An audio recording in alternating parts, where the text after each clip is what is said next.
あの時俺たちは選ばなければ生き残れなかった。 지금으로부터 5년 전 오츠카 마을에는 무시무시한 역병이 돌기 시작했고, 역병을 막기 위해 교회는 마을에 불을 질러버렸는데요. 浜地、吉郎、宗介。 그렇게 모든 것을 체념한 채 조용히 죽음을 받아들이려던 그때 生きたいか。では選べ。 죽음 앞에서 신호는 정체를 알 수 없는 누군가에게 모두를 구할 기회를 얻게 되죠. 그렇게 시간은 5년 후 신호는 다시 한번 삶을 이어갈 수 있게 되었는데요. 그런 신호에게는 요괴와 소통할 수 있는 특별한 능력이 있었습니다. 驚かせんなって。村雨。 또한 무라사메라는 까마귀 마검에게 선택받은 소년이기도 했죠. また変なのを拾い食いしようとしやがって。 그렇게 신호는 과거의 아픔을 묻어둔 채 동료들과 행복한 일상을 이어가고 있었는데요. 今日は新作の紅茶もあるの。このマフィン壊滅的な味です。 하지만 5년 전의 선택 이후로 신호의 신체는 성장하지 않은 채 멈춰 있었고, 신호는 또래였던 소스케와 하마지에게 보호받을 수밖에 없는 신세가 되어 있었죠. シノの分もあるから頭早く乾かしてきて。 하지만 역병이 돌았던 마을에서 넘어와 교회에 숨어 살고 있는 이들을 마을 사람들은 탐탁치 않게 여기는 게 당연했는데요. はよ隣村に帰ってくれんかな。みんな腐って死んだんだろう。 하지만 그러거나 말거나 이웃집의 켄타란 이 소녀는 편견 없이 이들의 곁을 따르고 있었죠. 母ちゃん、俺教会まで送人送ってくる。いいんだよ、村の連中なんて気にしなくても。 그리고 소스케 또한 자신들을 편견 없이 대해주는 켄타라는 이 소년에게 언제나 고마운 마음을 지니고 있었는데요. 何これ。お守り。神様は信じなくても友達の俺のことなら信じてくれるだろ。おう。 하지만 이들은 켄타가 수업이 없는 날이면 신호와 소스케를 찾아 금지된 숲까지 돌아다닌다는 사실을 알게 되고, 俺たちは少し話し合いが必要なようです。 요괴들이 나타나는 숲에서 무슨 일이 일어날지 모를 일이기에 소스케는 켄타에게 숲에 혼자 들어가지 말 것을 단단히 일러두죠. あそこはもともと闇が濃くて、それに惹かれて立ち入ったら何が起こるか分かりません。 하지만 켄타는 그런 소스케의 주의를 한 귀로 흘려버린 채 다시 한번 또 숲을 찾아갔고, 숲에서 여자아이의 모습을 한 신호를 발견하게 되는데요. 何その格好。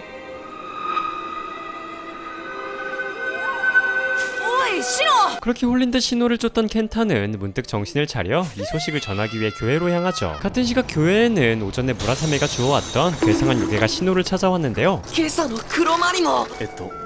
お友達ですか？俺ちゃんと捨てたのに。あ、その子乾かしたら小さくなったの。 그렇게 다음날 평화롭기만 하던 교회에는 아침부터 불청객이 찾아왔고, 主の命によって迎えに来た。あれは我らと同じ匂いがする。 교회 본부에서 보내온 요괴들인 이들은 지금 당장 교회 본부로 함께 갈 것을 명령하죠. なんだこのキツネ野郎。 シノ。 이들은 특히 신호가 지닌 무라사메에 큰 관심을 보이고 있었습니다. 그리고 신호 또한 이들을 순순히 쫓아갈 생각도, 무라사메를 넘겨줄 생각도 없었죠. これが何か知りたいっていいぜ。教えてやるよ。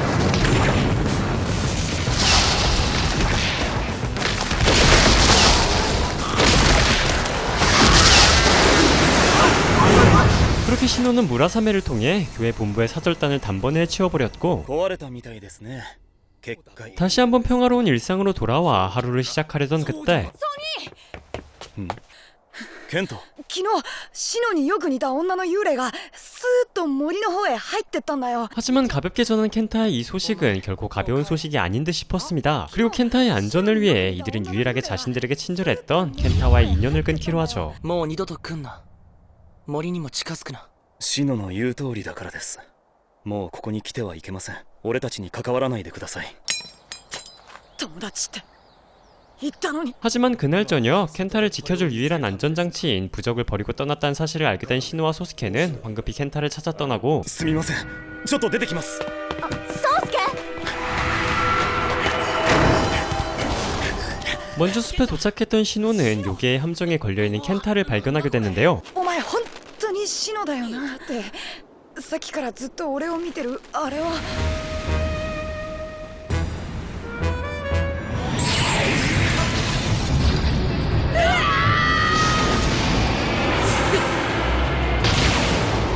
遅いぞ。 すみませんね。 그때 타이밍 좋게 게이 모습으로 등장한 소스케, 그리고 그제서야 확인한 요괴의 모습은 정말로 5년 전 신호의 모습을 하고 있었습니다. おとりにしては随分出来がいいようですけど、5年前のシノにそっくりですね。 그 모습에 가장 찝찝한 것도, 물어볼 것도 많은 것은 신호 당사자였지만 켄타를 지키기 위해 신호는 또 한 번 무라사메를 소환하죠. 그리고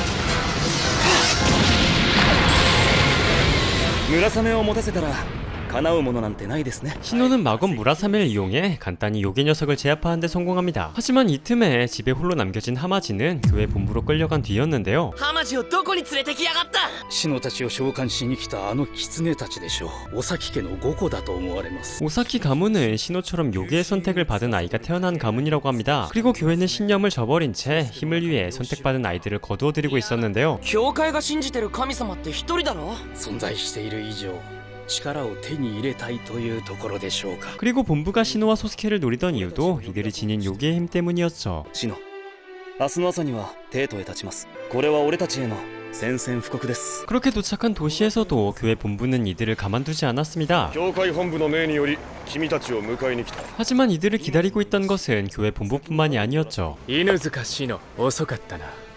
待ちかねたぞ。 이 남자의 이름은 사토미. 5년 전 신호에게 두 번째 인생을 제시했던 남자였습니다. 그리고 お前たちの幼馴染は心配しなくていい。明日会わせる。すっごいマイペース。 사토미는 어쩐 일인지 이들을 교회의 눈에서 벗어나게 해줬을 뿐이었는데요. 그리고 그런 사토미 덕분에 자유의 몸이 된 신호는 도시를 둘러보기로 하죠. ねえ聞いた？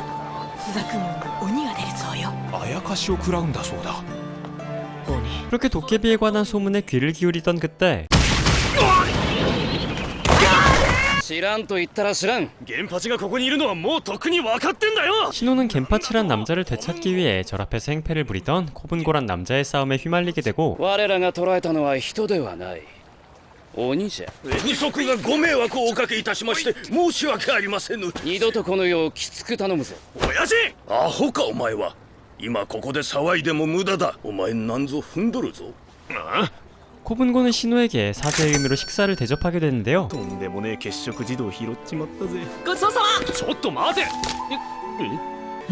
한편 절 안에서는 겐파치란 남자의 고문이 한창이었습니다. 그리고 겐파치란 이 남자는 이들에게 이름이 아닌 도깨비라 불리우고 있었죠. いつか人を食らうただの鬼です。 한편 겐파치의 동생이었던 코분고 또한 자신의 형과 똑같은 문신을 지닌 신호가 보통의 아이가 아님을 눈치챈 뒤였는데요. 같은 시각 이런 사실도 모른 채 늦잠을 자고 있던 신호 앞에 개 한 마리가 등장하고 お前の犬と違って温厚ではない。子供のまま年を取らないと。村雨に関しては誰もまだその正体を知らない。 사토미는 계속해서 5년 전 무라사메를 선택한 신호를 긁어대기 시작하죠. 人の身で神を飼うなどおこがましいということだろう。 하지만 2절, 3절, 뇌절까지 긁어대는 사토미에게 신호는 점점 열이 받기 시작했고 悪かったな。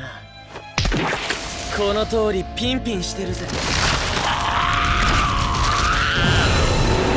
あんたが教会の奴らを押しのけてまで俺を迎えに来たのはあの時の借りを返せってこと？ 그렇게 싸움이 시작되려던 그 순간 때마침 등장한 소스케의 중재에 허무하게 둘의 신경전은 마무리됩니다. 朝っぱらから妖怪絵巻ですか？お前たちの幼馴染は新家の屋敷にいる。 한편 신키의 저택에서 하마치는 생각보다 잘 지내고 있었는데요. 着物は嫌。シノの方が似合うもの。靴も黒。ヒールは7センチ。スコーンにはサワークリームをたっぷりね。 같은 시각 신우와 소스케 또한 걱정과 함께 신키의 저택에 도착했고 遅い。 생각보다 너무 잘 지내는 하마지의 모습에 이들 또한 당황스러울 수밖에 없었죠. このセレブな生活もこれで終わりかと思うと。尾崎要だ。よろしく。 게다가 납치범인 줄로만 알았던 카나메는 이들에게 관광 가이드까지 자처하는데요. その服まるでどっかの成金のボンクラ坊ちゃんみたいね。観光案内っていうよりあいつらまるでデートじゃねえか。 그리고 이들의 뒤에는 그런 모습들을 탐탁치 않게 지켜보는 눈이 도사리고 있었죠. 人のふりして交わっている。本当にこの程度は物騒だね。飲まず食わずで1週間か。早く正体を表せ。八つ当たりは迷惑だ。それほど弟に成果を追われたのが恨めしいか。하시바람이다 승주다 몸만. ムイ、お前は俺を迎えに来てくれる。俺はお前と会えるだろうか。 같은 시각 소스케는 만나기만 하면 으르렁거리는 신우와 사토미의 관계를 묻는데요. お前もハマジも覚えてないだろうけど大塚の村で瀕死の俺らを助けたのは里美だ。あの男がシノに村雨を選ばせたんですか？死ぬ以外の選択肢を与えてくれたんだ。 다음날 여전히 고분고는 절 앞에서 형을 되찾기 위해 행패를 부리고 있었습니다. 그리고 같은 시각 신호 일행도 어제 못다한 관광을 이어가고 있었죠. 그때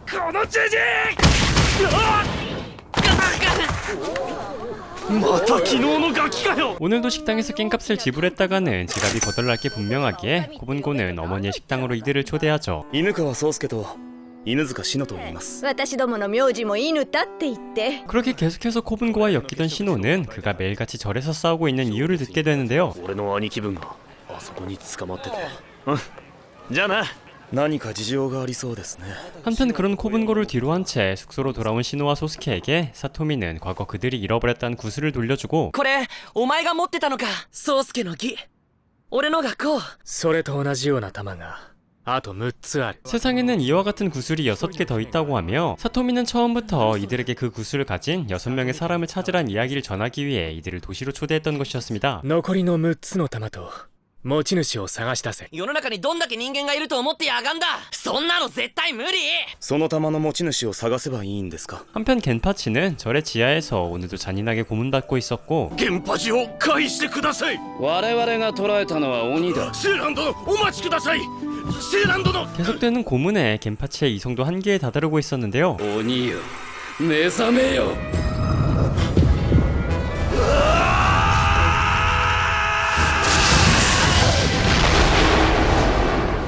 鬼よ思う存分あやかしを食らうがいい。あやかしの匂いがする。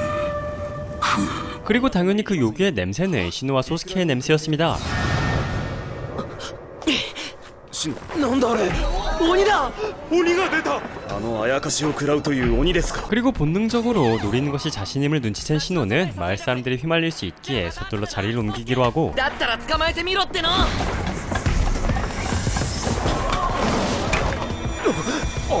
도깨비를 외곽으로 유인하는 데 성공한 신호 또한 마음 놓고 무라사메를 꺼내들기 시작하죠. あんた鬼それとも人。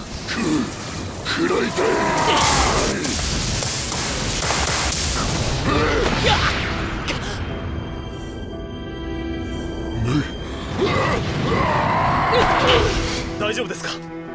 宗介ありゃ人だ。 하지만 어쩐 일인지 겐파치는 도깨비의 모습이 되었지만 인간의 마음을 놓지 못하고 있었고 あんな姿になっても泣くんだよ。俺らと何も変わらない。 겐파치의 뒤를 쫓아온 땡중무리들도 이들 앞에 등장하는데요. 사실 이들이 계속해서 겐파치를 고문하였던 것은 도깨비를 만들어 무라사메를 지닌 신호를 찾기 위해서였습니다. その刀一体どこで手に入れた。そっちこそどこの化け物だ。あやつら撃て撃て。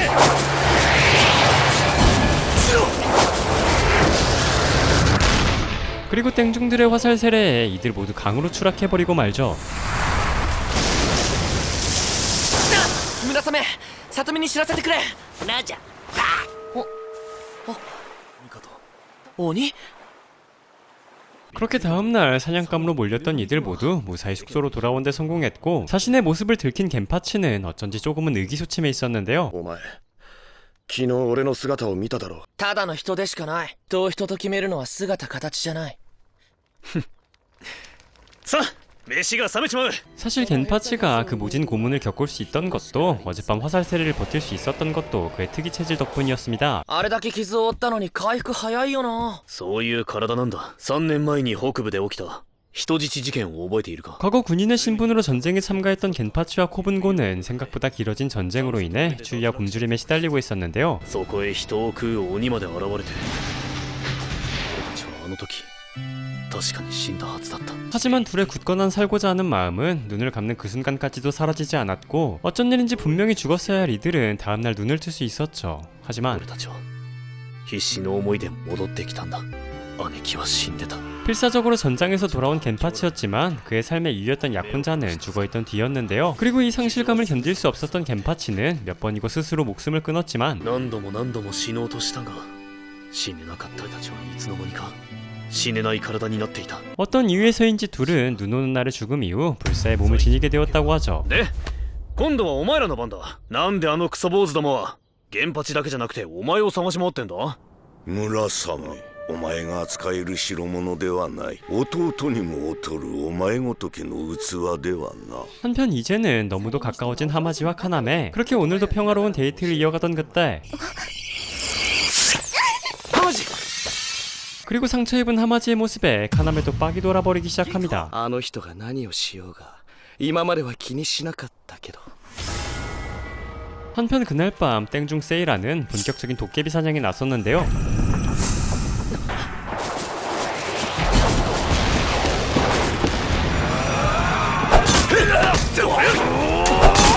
やはり生きていた。 그리고 녀석은 죽기 전 누이의 뱃속 안에는 아버지가 누군지 모르는 아이를 베고 있었다는 조롱까지 이어가죠. お前が戻ってこなければヌイは死なずに済んだ。 하지만 세이란 녀석은 이들이 지닌 도깨비의 힘을 너무도 간과하고 있었고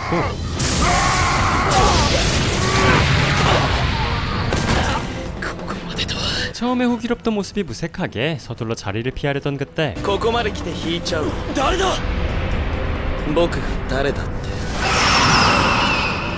おさき。僕はあなたが嫌いではなかったよ。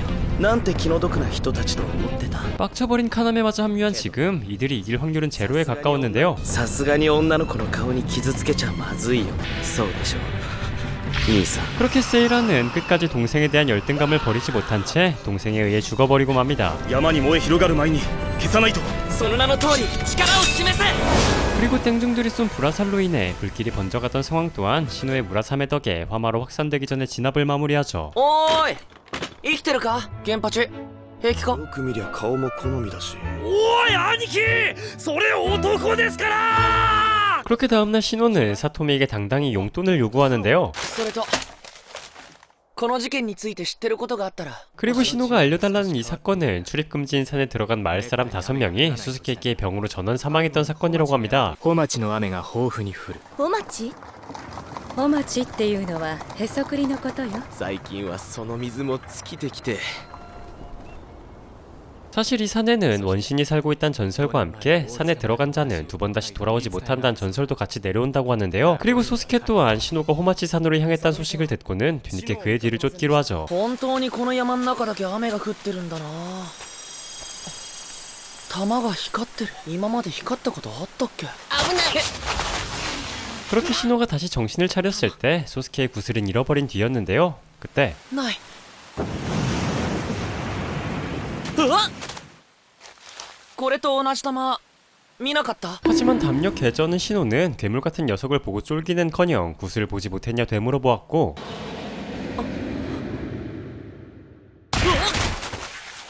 ちげえよ。悪い。その図体であんな小さいの探せって無理だよな。 이 원숭이의 정체는 산의 주인인 원신이었습니다. 그렇게 신호가 이 산에 대한 비밀을 묻고 있던 그때 よくもまあ一人でこんな山の中まで。 그리고 동료들이 나타나자 원신은 자취를 감춘 뒤였는데요. 하지만 신호에게 지금 중요한 건 그런 것이 아니었습니다. 宗介、玉転んだ時落としちゃって。玉が望むならそのうち俺の手元に戻ってきます。 하지만 오히려 이 일을 대수롭지 않게 여긴 소스케와 함께 이들은 무사히 마을로 돌아올 수 있었죠. 하지만 近くに宿はありませんかね。あれ？何？これ。山から降りてきた時は健康体だった。その後高熱に襲われ徐々に体が腐り 한편 이 마을의 의사였던 아카네 또한 이 사건의 조사를 이어가던 중이었는데요. あかんねちゅわ何しに来た。あら冷たい。来たみたいよ。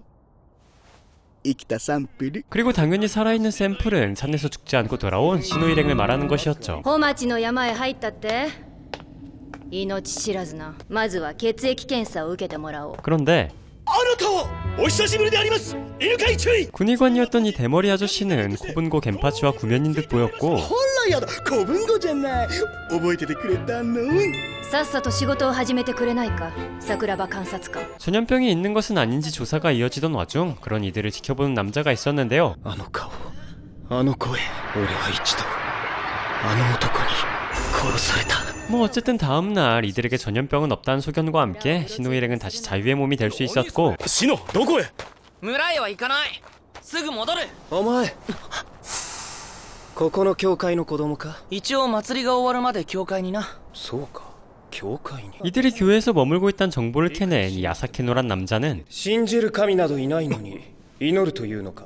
たった2年であの化け物のような男がよく変わったものだな。 살인자가 신도 민년 조롱 섞인 말과 함께 녀석은 소스케에게 칼을 들이밀기 시작하죠. 그리고 뒤늦게 신호가 교회에 도착했을 때 소스케는 이미 야사케노에게 찔린 뒤였는데요. お前の小さな神様か。 그리고 녀석은 계속해서 알 수 없는 말을 내뱉을 뿐이었습니다. なぜ俺の家族を殺した。何の話です。 그렇게 녀석이 최후의 일격을 준비하던 그때 何を勘違いしてやがんだ。その声、その顔、あの男と同じ。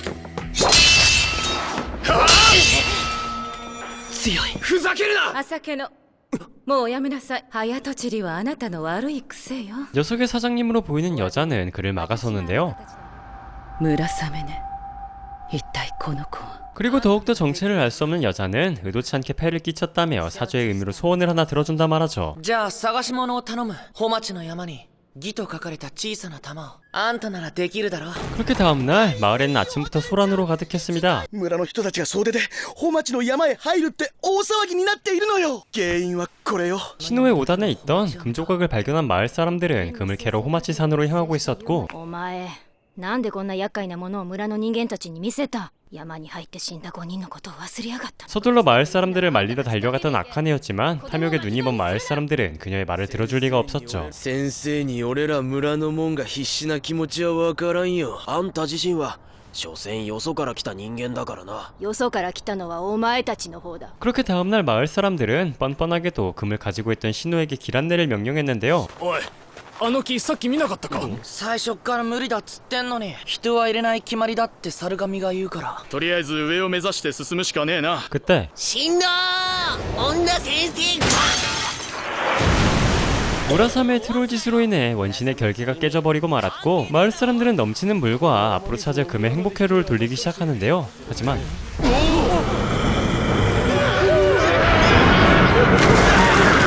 처음 봤던 온화했던 모습은 온데간데 없이 원신은 손에 잡히는 인간들을 모조리 죽여버리기 시작했죠. やば村雨。あんた自分でこの山を壊しちまう気か。山がなくなったらあんたどうすんだよ。約束などしなければよかった。 사실 원신은 10년 전 처음으로 했던 인간과의 약속을 기다리고 있었습니다. 하지만 그런 믿음의 약속이 무색하게 탐욕에 눈먼 어른들만이 산에 계속해서 침범하기 시작했고 我は人の子に名を付けられた。我と果たすことのない約束を交わした者。 이제는 약속을 잊어버린 인간에게도 그리고 신으로서의 모든 신도 져버린 원신은 마을을 부셔버리기로 마음먹죠. 그때 それは私のことか。ちゃんと来たぞ。東雲。こんな山なくしたければなくせばいいし、好きにしたらいいだろう。水も金もゴーツクな人間に分けてやる必要はない。でももう一度会えてよかった。 호마치산은 사실 어른이 들어가는 것 자체가 금기인 산이었습니다. 그리고 바라던 의사가 되어 마을로 다시 돌아왔을 때 아카네는 어른이 되어 있었기에 원신을 만나러 올 수 없었던 것이었죠. 会えて嬉しいよ、東雲。今度会うのはきっと私の子供だろうね。 그렇게 원신과의 약속을 지켜낸 아카네와 오랜 시간 그 약속을 기다렸던 원신은 극적으로 화해하며 애니메이션은 마무리됩니다. 俺もいつか叶わぬ誰かとの約束を夢見て一人で生きていく日が来るんだろうか。急がないと汽車の時間に間に合いません。行きますよ。ちょっと待てよ。置いてくな。